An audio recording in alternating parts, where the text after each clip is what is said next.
शांति। ये विश्व नाटक के 5000 वर्ष की गणना का आधार क्या है? किस आधार पर इस नाटक को गणना किया जाता है कि ये 5000 साल का नाटक है? किस आधार पर किया जाता है? कोई बताएगा?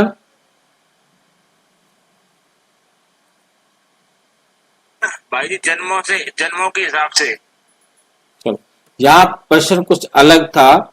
यहाँ प्रश्न है आधार बताओ, क्योंकि 5000 साल का नाटक है। हाँ जी, ओम शांति भाई जी। ओम शांति। भाई जी आपने पृथ्वी की तीसरी गति में कुछ बताया है ऐसा कि एक साल में वो सूर्य का एक लाइन क्रॉस करती है। वो करेंगे 5000 साल का वर्ष में वो पूरा सूर्य को पूरा कर दिया। तो सौर, इसके लिए 2 सिस्टम है दुनिया के अंदर। 2 सिस्टम चलते हैं। एक चलता है सौर के हिसाब से, चंद्रमा के हिसाब से, और एक चलता है सूरज के हिसाब से। उसको बोलते हैं सौर वर्ष या चंद्रवंश वर्ष, चंद्र वर्ष। चंद्रमा और सूरज ये 2 जो है ना आधार हैं, जिनके आधार पर ये जो है ना संसार की गणना की जाती है। जितने भी ये सूरज ग्रहण कब लगेगा, चंद्र ग्रहण कब लगेगा, इनको 2 विधियां हैं जानने की। तो ये 5000 साल भी उसी आधार पर बना हुआ है। पहले हम ये देखेंगे।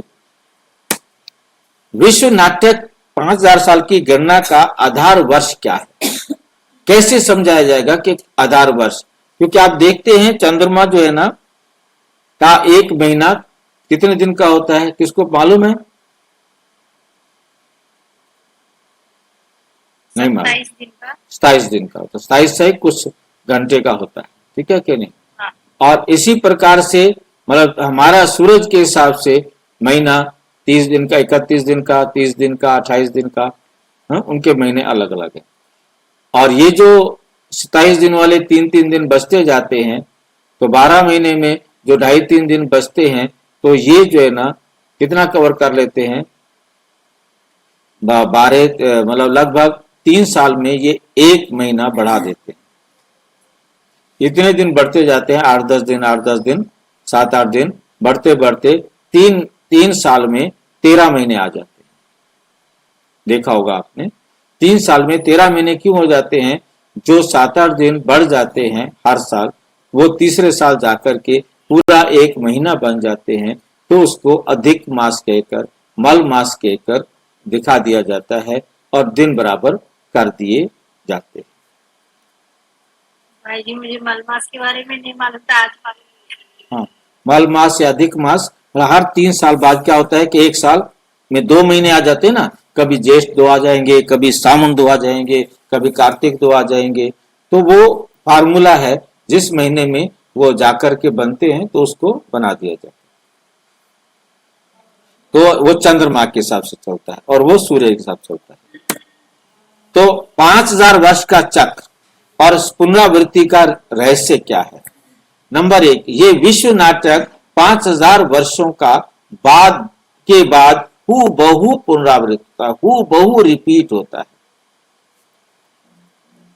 परंतु इस गणना का आधार क्या होना चाहिए? सौर वर्ष या चंद्रवंश? क्योंकि दो दुनिया में 2 तरीके हैं। एक सूर्य के आधार पर साल की गणना करते हैं, एक चंद्रमा के हिसाब से साल की गणना करते हैं। इस प्रश्न का उत्तर देने के लिए हमें विभिन्न संवतों, काल गणना पद्धतियों को समझना होगा। नंबर 2, विभिन्न संवतों की तुलना। हमारे पास बहुत सारे संवत हैं, सन कहो या संवत कहो, ठीक है नहीं, ये एक ही बात होते हैं। इनकी हम आपस में तुलना करेंगे तो हम सच्चाई तक पहुंचने का प्रयास करेंगे। विश्व में विभिन्न प्रकार के संवत प्रचलित हैं। जैसे नंबर 1 है, आपने देखा होगा कैलेंडर पर लिखा होता है हिजरी संवत, कहीं लिखा होता है शक संवत, कहीं लिखा होता है विक्रमी संवत, कहीं लिखा होता है ईसवी सन। ऐसे इतने सन और संवत हैं, हम उनकी गिनती नहीं कर सकते। बात समझ में आई है? जो हमारा मुस्लिम कैलेंडर है वो चंद्र वर्ष पर आधारित होता है। ये जो मुस्लिम कैलेंडर होता है वो किसके आधार पर है? चंद्रमा के आधार पर। चंद्रमा के आधार पर होने पर उनका जो एक साल है वो 354 या 355 दिनों का होता है, क्योंकि 27 दिन होते हैं ना, तो उन्होंने अपने 27 दिन के जो महीना है और उनको उन्होंने 354 या 355 दिन का साल मानते। और ईस्वी संवत, इसको ग्रेगोरियन कैलेंडर कहते हैं। पहले चंद्र वर्ष आधारित था, बाद में इसे सौर वर्ष 365 दिन के अनुसार कर दिया गया। समझ रहे हैं बात को? ये सूरज के हिसाब से 365 दिन में ये एक चक्र पूरा करता है। वो है सूर्य के आधार पर और वो है चंद्रमा के आधार पर। विक्रमी संवत और शक संवत, ये दो भारतीय कैलेंडर हैं। सूर्य और चंद्रमा दोनों के बैलेंस से चलता है, ये दोनों को मिला के चलते हैं। भारत में हर 3 वर्ष के बाद एक अधिक मास, पुरुषोत्तम मास, मल मास आता है, जिससे 3 वर्षों में 37 महीने हो जाते हैं। वैसे होने चाहिए 36 महीने, परंतु 3 साल में 37 महीने हो जाते हैं। ये काउंटिंग किसके आधार पर हो रही है? चंद्रमा के आधार पर। इस गणना से स्पष्ट होता है कि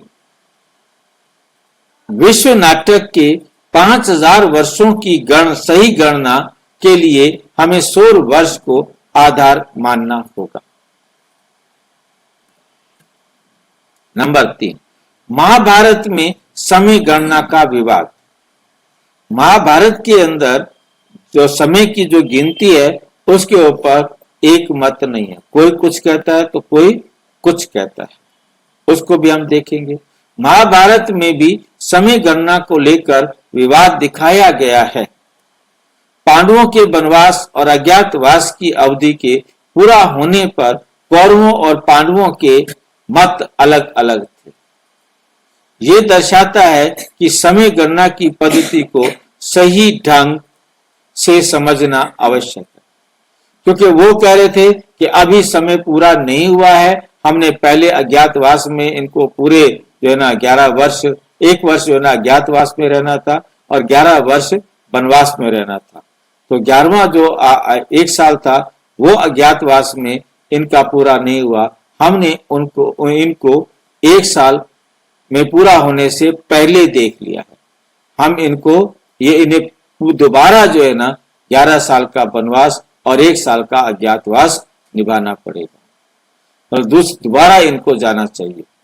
इनको हम कुछ नहीं देंगे, ये अपना जो कंडीशन थी उसको पूरा नहीं किया है, क्योंकि 11 साल तो इनको वनवास में रहना था और 1 साल अज्ञातवास में रहना था, परंतु अज्ञातवास इनका पूरा नहीं हुआ।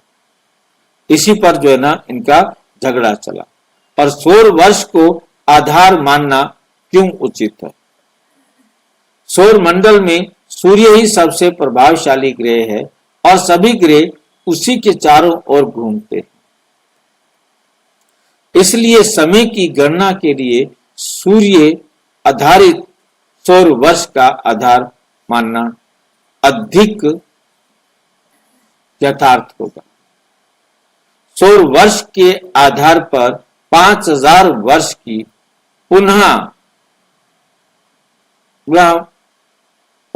पुनर्वृत्ति और दोबारा रिपीट होगा, अधिक सटीक बैठती है।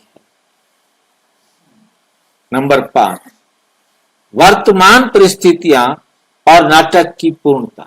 वर्तमान जो परिस्थितियां हैं और नाटक की कंप्लीटनेस, बेहद का नाटक है। बाबा ने जो ज्ञान दिया इसके अनुसार हम समझते हैं कि ये नाटक अब अपने अंतिम चरण में है। इस समय पुरुषोत्तम संगम युग चल रहा है,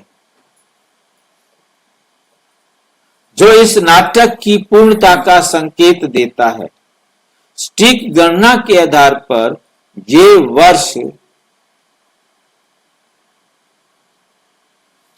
यह स्पष्ट होता है कि अब नया युग आने वाला है और हम अपनी आत्मिक स्थिति को उच्चतम बनाने का पुरुषार्थ करना चाहिए, ताकि हम सबके सहयोग दे सके।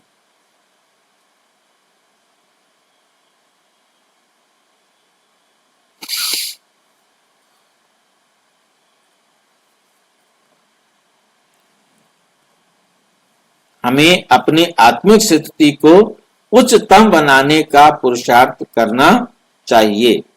निष्कर्ष निकलता है, सौर वर्ष ही सही आधार है। विभिन्न संवतों और काल गणना पद्धतियों की तुलना करने के बाद यही निष्कर्ष निकलता है कि 5000 वर्ष की गणना का आधार सौर वर्ष ही होना चाहिए। ये विश्व नाटक निश्चित, यथार्थ और पुनरावृत्त होने वाला है और वर्तमान परिस्थितियां इस बात की पुष्टि करती हैं कि हम संगम युग के अंतिम चरण में हैं।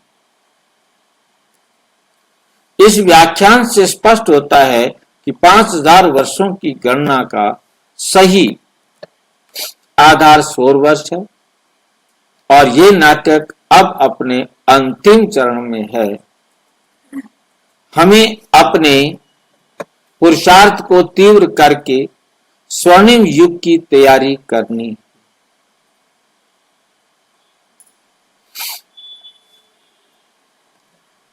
अच्छा, ओम शांति। और विस्तार से जानने के लिए प्रजापिता ब्रह्मा कुमारी ईश्वरीय विश्वविद्यालय के किसी भी सेवा केंद्र पर संपर्क करें और यदि कोई प्रश्न है तो 9213106986 पर केवल टेलीग्राम करें, 9650692270 पर केवल व्हाट्सएप करें, फोन नहीं। ओम